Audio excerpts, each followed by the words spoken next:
It's very true if I say that Norway is a Christian country. When you go, everywhere you go, you find churches well built, dating back to 1200 AD. And this is very, very, very unique. These people, they love God. And as I believe, particularly in the Reformation of Martin Luther, where the Lutheran Church went across and there was that big revival that these people embraced, shaped a lot the Norwegian culture. There are people who are so gentle.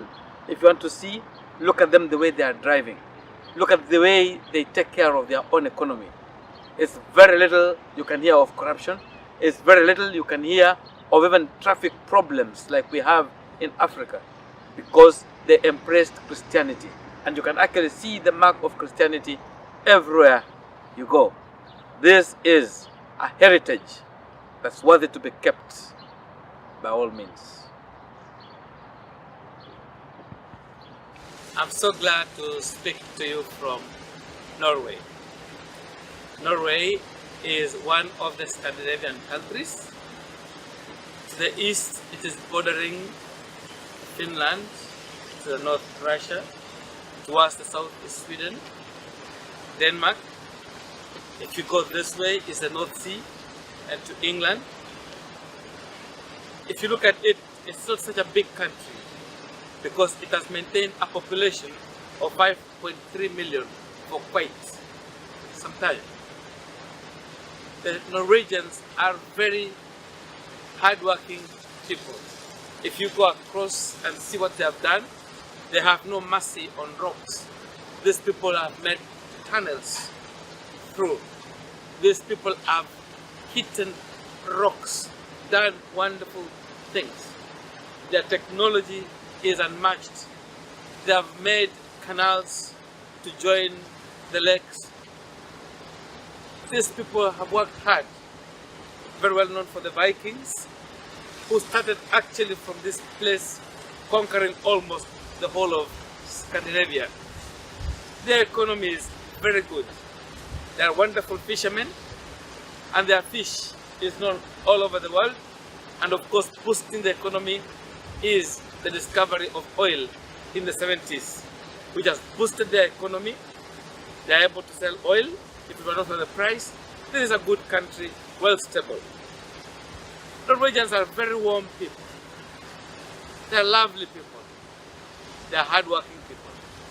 And from the Christian world, it is one of the leading countries that have sent missionaries all over the world.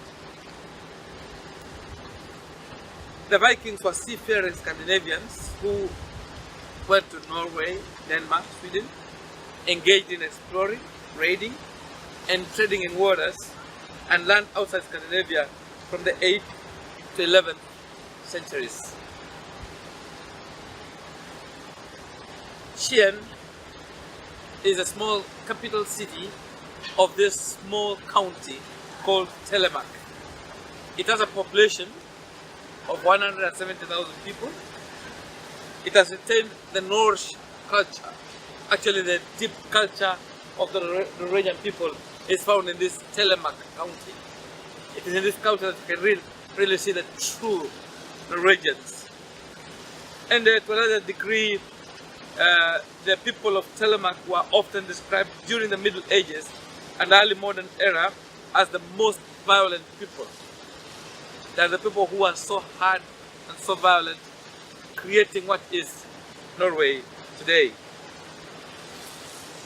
Skien is one of the oldest, actually they say the oldest town in Norway, dating back to 1000 AD. So it's an old town. The city was placed in a very good position through the sea and through the rivers that were here for the exportation of timber and also the white stone.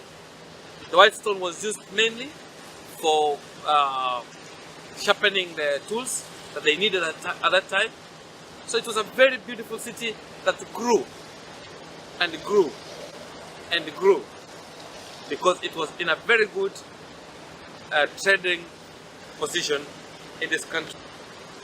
Very important also in this business is the Telomere Canal, which was used in joining the various seas and the various rivers in the export of timber to the main sea and to different places like Sweden and Denmark. This made this county Telemark grow very fast and made it a very beautiful and a very beautiful city. This is a place where it also has all sorts of culture, all sorts of climate changes. I happen to be here during this time. It's supposed to be spring, but it is one of the hottest seasons. It has the winter, it has the summer, it has the spring, and that's got of course the fall, the time when the cold is coming around. And so it has got the 4 seasons that are normally seen in this place. Another very important factor is that not far from here is the Arctic Circle.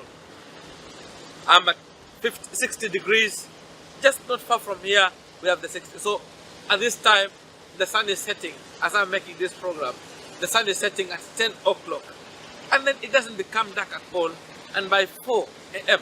the sun is rising again.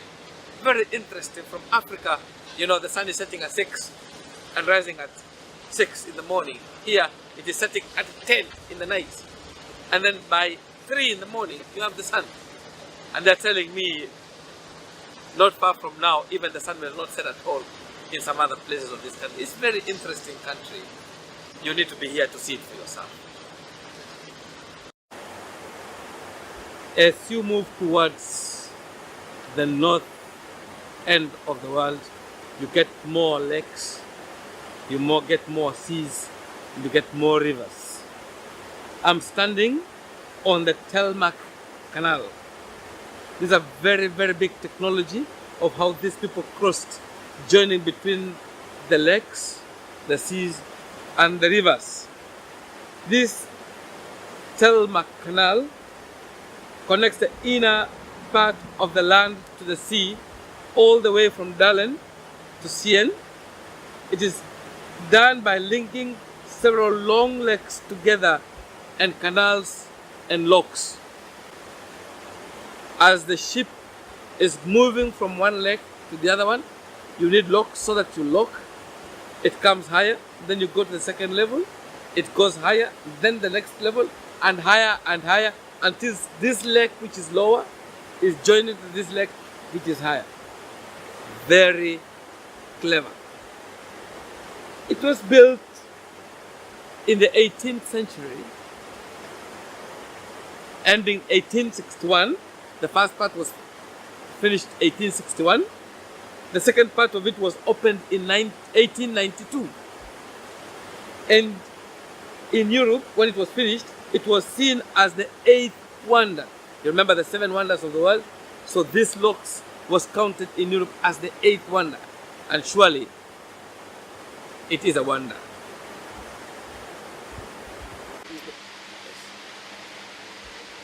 We have the lake up that way, and we have the lake down that way.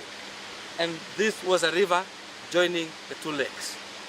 On this side, they put these locks for the canal so that the ship can use on this side.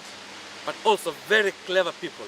They use the other side of the river as a waterfall to generate electricity.